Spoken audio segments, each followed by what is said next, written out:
பதிவிரதை. இந்து மதத்தில் பதிவிரதை என்பது தனது கணவனுக்கு முழுமையாக சமர்ப்பணமான ஒரு பெண்ணைக் குறிக்கிறது, மேலும் தூய்மை, சுத்தம் மற்றும் நிலையான நம்பிக்கை ஆகிய குணங்களை ஏற்றுக்கொள்கிறாள். அவளை ஒரு மனைவியாக கருதுகிறார்கள்.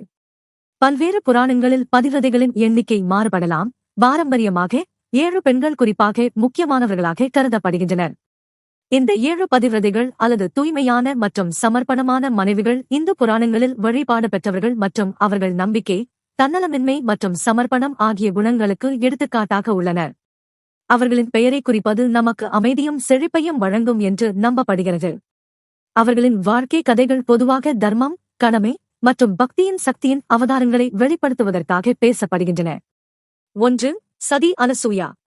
அனசூயா மகர்ஷி கர்தமா மற்றும் தேவஹூதி ஆகியோரின் மகளாக இருந்தார். அவரது திருமணம் சப்தரிஷிகளுள் ஒருவரான மகர்ஷி அத்ரியுடன் நடந்தது. அவர் தனது தவம் மற்றும் ஞானத்திற்காக புகழ் பெற்றவர். சதி அனசூயாவின் கதை இந்து புராணங்களில் மிகவும் புகழ்பெற்ற கதையாகும். இது அவரது நிலையான பக்தியையும் தூய்மையையும் விளக்குகிறது. அனசூயா ரிஷி அத்ரியின் மனைவியாகவும் அவர்களை இந்திய பாரம்பரியத்தில் மிகவும் தூய்மையான பெண்களுள் ஒருவராக கருதுகின்றனர். கதையின்படி அனசூயாவின் தனது கணவனுக்கு அடங்கியுள்ள பக்தி மிகுந்த புனிதமானதாகவும் சக்தி வாய்ந்ததாகவும் இருந்ததால் அவரது புகழ் 3 உலகங்களிலும் பரவியது. இது தேவி சரஸ்வதி, லக்ஷ்மி மற்றும் பார்வதி, அவை திரிமூர்த்தி, பிரம்மா, விஷ்ணு மற்றும் சிவனின் மனைவிகள் மத்தியில் ஆர்வமும் பொறாமையும் ஏற்படுத்தியது. அவர்கள் அவரது தூய்மையை சோதிக்க முடிவு செய்து அவர்களது கணவன்களிடமிருந்து அனசூயாவிடம் அவர்களை நிர்வாணமாக உணவளிக்கும்படி கேட்கச் சொன்னார்கள்.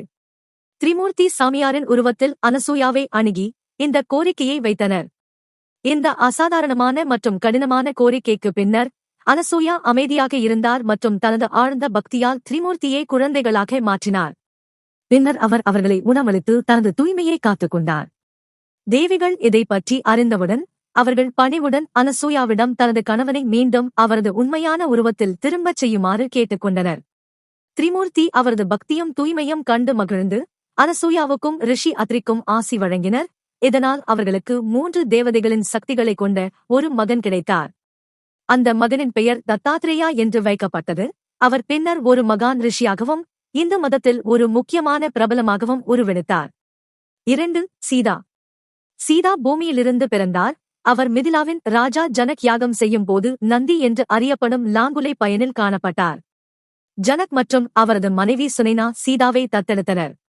அவரது கணவன் ராமர் அயோத்தியாவின் இளவரசர் மற்றும் விஷ்ணுவின் அவதாரம்.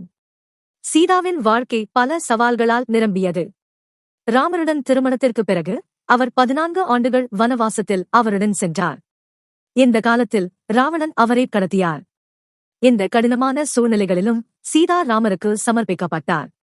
ராவணனின் சலுகைகளை அவர் நிராகரித்து தனது தூய்மையை பாதுகாத்தார். போருக்குப் பிறகு சீதா அக்கினி சோதனை செய்தார் மற்றும் தனது தூய்மையை வெற்றிகரமாக நிரூபித்தார். பின்னர் அவரது பதிவிரதத்தின் சோதனை மீண்டும் தந்தது. பின்னர் அவர் பூமாதாவுக்கு திரும்பினார். சீதா தனது நிலையான சமர்ப்பணம், தூய்மை மற்றும் பொறுமைக்காக வழிபாடு பெற்றவர். 3. திரௌபதி. திரௌபதியின் பிறப்பு பாஞ்சால நாட்டின் ராஜா திரௌபதின் யாகத்திலிருந்து வந்தது. அவர் துரோணாசாரியரிடம் பழிவாங்க விரும்பினார். அவரை தனது கரும்பொழியின் நிறத்தால் கிருஷ்ணா என்றும் அழைத்தனர். அவரது கணவர்கள் 5 பாண்டவர்கள், யுதிஷ்டிரர், பீமர், அர்ஜுனர், நகுலர் மற்றும் சகதேவர். திரௌபதியின் வாழ்க்கை ஏராளமான சவால்களால் நிரம்பியது. தானும் அந்த நேரம் கொடுத்த குந்தி அவர்களின் அறிவுரைமிகு பெண்ணாக அம்மனாகிய அவர்களின் அறிவுரைமிகு பெண்ணாக காணப்பட்டார். அவரின் மிகப்பெரிய சவால் யுத கிரீடையில் யுதிஷ்டிரர் அவர்களை கொடுமைப்படுத்துவதில் வந்தது. அவர்கள் கௌரவர்களின் சபையில் இழுக்கப்பட்டனர் மற்றும் இழிவாகச் செய்யப்பட்டனர். ஆனால் அவர் கிருஷ்ணரிடம் நம்பிக்கை வைத்து அந்த இழிவில் இருந்து தப்பினார். பாண்டவர்களின் ராணியாக இருந்தபோதும் அவர் வனவாசத்தையும் அதன் பிறகு குருக்ஷேத்திர யுத்தத்தையும் தாங்கினார். திரௌபதியின் கணவனுக்கான நிலையான சமர்ப்பணம் மற்றும் தர்மம் பின்பற்றும்போது தாங்கும் சக்தி அவர்களை பாக்கியம் கொண்ட பதிவிரதையாக வழிபடுகின்றன. 4. மண்டோதரி.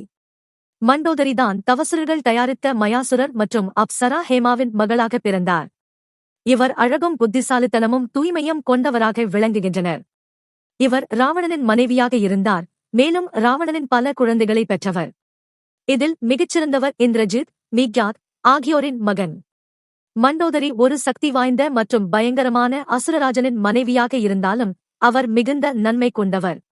அவர் ராவணனை பெரிதும் நேசித்தார், ஆனால் அவரது செயல்களுடன் ஒத்துப்போகவில்லை. குறிப்பாக சீதாவை கடத்துவதில் ராவணன் செய்த முடிவுக்கு ஒப்புக்கொள்ளவில்லை. மண்டோதரி ராவணனை தனது கணவனிடம் திரும்பச் செய்ய மண்டோதரி ராவணனை தனது செயல்களில் திருத்தம் செய்யும்படி பன்முறை கேட்டார். குறிப்பாக ராமரை எதிர்த்து சிதைதல் செய்யாமல் சீதாவை அவரது கணவனிடம் திருப்பி விடும்படி கூறினார். மண்டோதரியின் புத்திசாலித்தனம் மற்றும் முன்னறிவிப்பு ராமாயணத்தின் போது மிக நன்றாக விளங்கியது. ராவணன் செய்யும் செயல்களால் வரும் அழிவை அவர் புரிந்து கொண்டிருந்தாலும் அவர் தனது கணவனுக்கான சமர்ப்பணம் குறையவில்லை. ராமரால் ராவணன் கொல்லப்பட்ட பின் மண்டோதரி ஆழ்ந்த துயரத்தில் காலத்தை கழித்தார். ஆனால் அவர் அந்த சம்பவத்தை தன்னாட்சி மற்றும் பொறுமையுடன் ஏற்றுக்கொண்டார். அவரது சமர்ப்பணம் மற்றும் புத்திசாலித்தனம் அவளை அவரது எதிரிகளின் தரப்பிலும் வழிபாடு பெற்றவாக மாற்றியது. மண்டோதரியின் குணாதிசயம் ஒரு சமர்ப்பணமான மனைவியின் சின்னமாகும். யார் தனது சூழ்நிலைகளின்படியே தனது நல்ல குணங்களை காத்து தனது கணவனை தர்மத்தின் பாதையில் வழிநடத்த முயன்றார். 5. அகில்யா. அகில்யா யார் இந்து புராணங்களில் பெரும் பதிவிரதைகள் பட்டியலில் அடங்கியவர். அவரது கணவர் ரிஷி கௌதமருக்கு நிலையான நம்பிக்கை மற்றும் சமர்ப்பணத்தை வைத்திருந்தார். அவருக்கு பல சிரமங்கள் இருந்தாலும் அகில்யாவை பிரம்மா பூமியில் மிக அழகான பெண்ணாக உருவாக்கினார் மற்றும் அவர் ரிஷி கௌதமருடன் திருமணம் செய்யப்பட்டார். அகில்யாவின் கதை இந்து புராணங்களில் பதிவிரதையின் மிக சிறந்த எடுத்துக்காட்டாகும். அவரது அழகு தேவதைகளின் ராஜா இந்திரனுக்கு ஈர்க்கப்பட்டது. இந்திரன் கௌதமரின் உருவத்தை எடுத்துக்கொண்டு அகில்யாவை மோசம் செய்து மகிழ்ந்தார். ரிஷி கௌதமருக்கு இந்த மோசம் தெரிய வந்தபோது அவர் கோபத்துடன் இந்திரனுக்கு 1000 கண்கள் மற்றும் அகில்யாவை கல்லாக ஆக்கும் சாபத்தை வழங்கினார். அகில்யா கல்லாகிய நிலையில் தன்னம்பிக்கை மற்றும் பச்சாத்தாபத்துடன் இந்த சாபத்தை அனுபவித்தார். பல ஆண்டுகளுக்குப் பிறகு ராமரின் தொடுதலால் அவர் மீண்டும் தனது மூல வடிவத்திற்கு திரும்பினார். ரிஷி கௌதமர் அவருக்கு மன்னித்து அவரை மீண்டும் தனது மனைவியாக ஏற்றார்.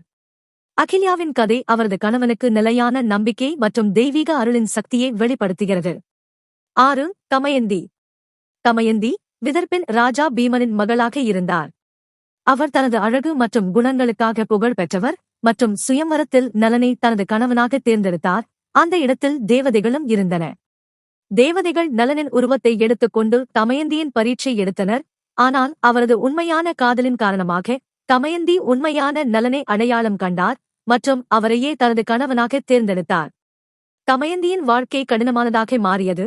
நலன் சதுரங்கம் விளையாடி தனது ராஜ்யத்தை மற்றும் செல்வத்தை இழந்தபோது நலன் தமயந்தியை காட்டில் விட்டுவிட்டு சென்றார். பிரிந்த பிறகும் தமயந்தி நலனுக்காக சமர்ப்பணமாக இருந்தார். அவர் பல சிரமங்களை சந்தித்தார். இதில் காட்டில் தனியாக வாழ்வதும் அடங்கும். ஆனால் அவரது சமர்ப்பணம் ஒருபோதும் குறையவில்லை. இறுதியில் அவர் நலனை மீண்டும் சந்தித்து தனது ராஜ்யத்தை மீட்டெடுக்க முடிந்தது. தமயந்தியின் கதை ஒரு பதிவிரதையின் சக்தி மற்றும் சமர்ப்பணத்தை காட்டும் சின்னமாகும். யார் தனது கணவனுக்கான நிலையான காதல் மற்றும் நம்பிக்கையால் அனைத்து தடைகளை தாண்டி வெற்றி பெறுகிறார். 7. சாவித்ரி. சாவித்ரி மத்ர தேசத்தின் ராஜா அஸ்வபதியின் மகளாக இருந்தார். தனது அழகும் புத்திசாலித்தனமும் கொண்ட அவர் தனது கணவனாக சத்யவானை தேர்ந்தெடுத்தார். யார் நிலவிலும் வாழும் ஒரு ராஜகுமாரனாக இருந்தார். சத்யவானின் ஒரு ஆண்டிற்குள் மரணம் நிகழும் என்பதை அறிந்திருந்த போதும் சாவித்ரிக்கு மிகப்பெரிய சவால் சத்யவானின் மரண நேரம் நெருங்கிய போது வந்தது. சத்யவானின் உயிரை எடுக்க யமராஜ் வந்தார் மற்றும் சாவித்ரி அவருக்கு பின்பற்றினார். சாவித்ரி யமராஜுடன் தத்துவச் சபையை நிகழ்த்தினார் மற்றும் தனது நிலையான நம்பிக்கை மற்றும் தர்க்கங்களால் யமராஜை கவர்ந்தார். இறுதியில் யமராஜ் அவருக்கு ஒரு வரம் வழங்கினார். இதனால் சத்யவானுக்கு மீண்டும் உயிர் கிடைத்தது. சாவித்ரியின் கதை ஒரு பூரணமான பதிவிரதையாக புகழ் பெற்றது. யார் தனது காதல் மற்றும் உறுதியால் மரணத்தையும் வென்று காட்டியவர். இந்த 7 பதிவிரதைகள் இந்து பாரம்பரியத்தில் அவர்களின் நிலையான நம்பிக்கை மற்றும் நற்குணங்களுக்காக போற்றப்படுகின்றனர். அவர்களின் கதைகள் சமர்ப்பணம், தியாகம் மற்றும் நிலையான காதல் ஆகிய மதிப்புகளை கற்றுக் கொடுக்கின்றன மற்றும் இன்றும் மக்களை உணர்வூட்டுகின்றன. இது ஒரு முழுமையான பட்டியல் அல்ல என்பதையும் நினைவில் கொள்ளுவது முக்கியம். மற்றும் பல பெண்கள் பெயருடனும் பெயரின்றியும் பதிவிரதையின் கொள்கைகளை பல கதைகள் மற்றும் பாரம்பரியங்களில் எடுத்துக் காட்டுகின்றனர். இப்படியானவர்களில் தாரா, பாலியின் மனைவி, குந்தி, பாண்டவர்களின் தாய், காந்தாரி, கௌரவர்களின் தாய், விரிந்தா, ஜலந்தரின் மனைவி மற்றும் மற்றவர்கள் அடங்குவர்.